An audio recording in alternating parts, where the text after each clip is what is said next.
Passion Economics. अब तक हमने देखा कि ISLM कर्व क्या होता है, कौन सा फैक्टर्स होते हैं जो उनके शिफ्ट और स्लोप को अफेक्ट करते हैं। अब हम देखेंगे कि क्या होता है जब IS और LM कर्व दोनों कंबाइन होते हैं। तो हमने देखा था कि LM कर्व जो था वो एक अपवर्ड स्लोपिंग कर्व था जो दिखाता था कि money market equilibrium. So every point on LM curve shows equilibrium in money market. IS curve था वो डाउनवर्ड स्लोपिंग कर्व था जो दिखाता था all points of product market equilibrium.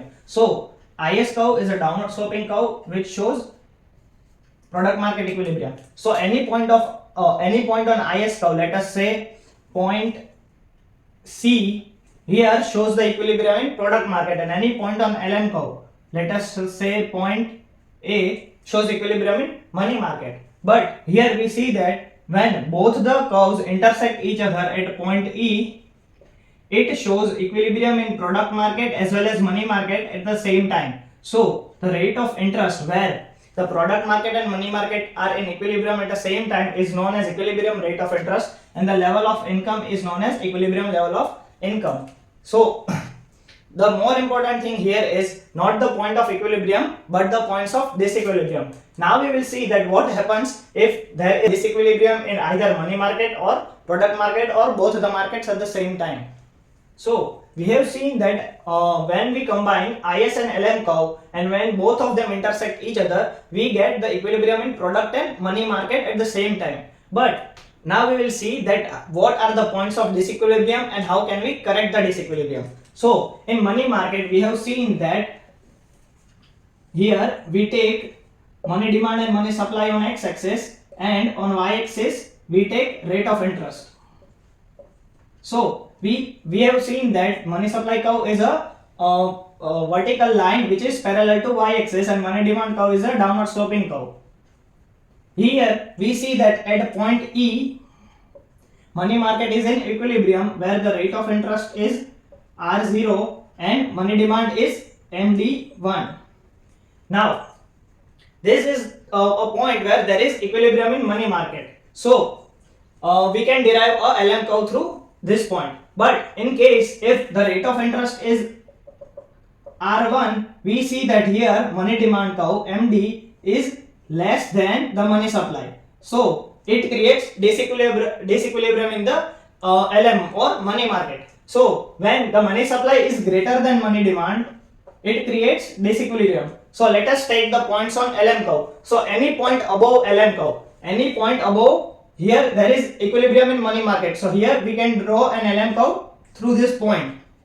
So any point above this which creates disequilibrium says that there is more money supply than the money demand. So any point above LM curve, there is excess supply of money as compared to money demanded. So here we can write as excess supply of money.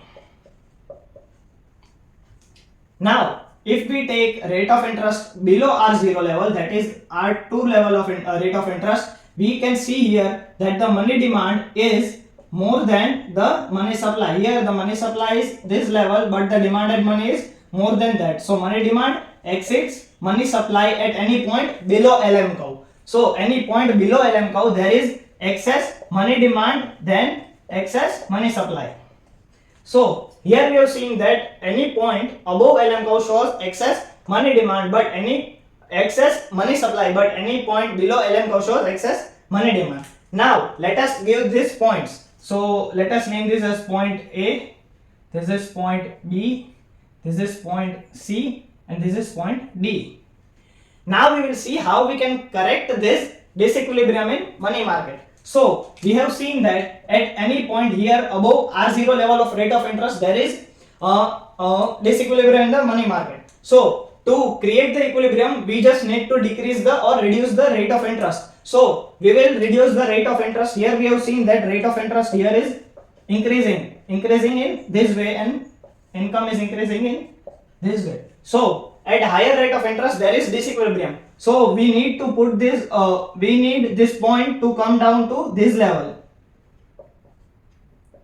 So when interest rate reduces to this level, there will be equilibrium in money market, and for this same thing here we need to reduce income to this level. Now let us say there is disequilibrium due to lower rate of interest, that is R2. We need to increase our rate of interest. So for point C and point B, where there is excess money demand, we need to increase our rate of interest to be in equilibrium. So by reducing the rate of interest, we can be in equilibrium when there is excess supply of money, and by increasing the rate of interest, we can be in equilibrium when there is excess demand for money. Now let us talk about the disequilibrium in product market, that is IS curve. तो हमें पता है कि IS curve that is product market equilibrium कब होता है, जब investment और सेविंग्स इक्वल होते हैं. Here there can be two possible cases. First, जब इन्वेस्टमेंट्स अपनी सेविंग्स से ज्यादा हो, और सेकंड, जब सेविंग्स अपने इन्वेस्टमेंट से ज्यादा हो. Let us consider the case 2 first, जब सेविंग्स इन्वेस्टमेंट से ज्यादा हो.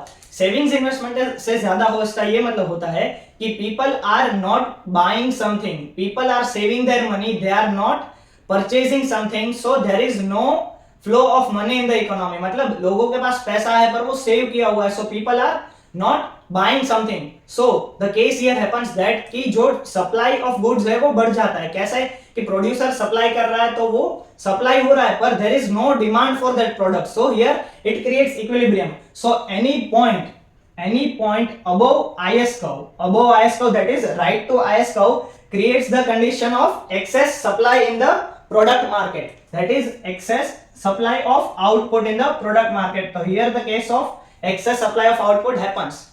Now consider the first case when investment is greater than savings. So people are not saving anything, but there is a lot of investment. So there is a lot of investment plus people are not saving anything, so people are purchasing something from the money they have. So there is demand of product, so there is excess demand. So as investment does not equal to saving, there is disequilibrium, so there is more demand as compared to the supply of goods. So there is the situation of excess demand of output.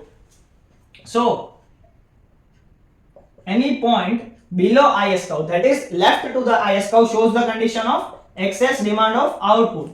Now both of these points are creating a disequilibrium in the IS curve or product market. So what we can do is we can change the level of output or we can change the level of income so that we can create equilibrium in product market. So in case of excess supply of output, what we can do is we can reduce the level of income, that is we can reduce the level of savings, and so that the product market equilibrium again points to C. If the point A, which is above IS curve, shows disequilibrium in product market, so we need to move from point A to point C in the IS curve so that we can be in equilibrium again. Also here point B is above IS curve, which shows disequilibrium and excess supply of output. So from point B we need to move towards point E to be in equilibrium. Now let us consider the case of excess demand of output. So when there is excess demand of output, we need people to purchase things and we need more investment. So we need to increase the income of the people so that the savings rises and so the investment rises. Now what we can do is so savings and investment will be equal to each other. So from point D and point C both shows disequilibrium in a product market when there is excess demand of output. So we need to increase the income of the people so that savings can be increased. So we need to move from point D to point E and from point C to point X on the IS curve. Basically in points में होता ये है कि जब income हम rise करते हैं तो हम लोग सेविंग्स राइज करते हैं. जो इन्वेस्टमेंट पहले से ज्यादा होती है तो सेविंग्स उसके इक्वल हो जाती है और हम इक्विलिब्रियम पे आ जाते हैं. इन सेकेंड केस हम लोग इनकम जब कम करते हैं तो सेविंग्स कम हो जाती है और इन्वेस्टमेंट जो पहले से कम होती है उसको जाके मिल जाती है, तो अगेन हम लोग इक्विलिब्रियम पे आ जाते हैं. तो this is basically how we correct the disequilibrium. Ultimately, all the 4 points will converge into one point and merge into point E, and there will be equilibrium in product and money market both at the same time. This was all for ISLM curve and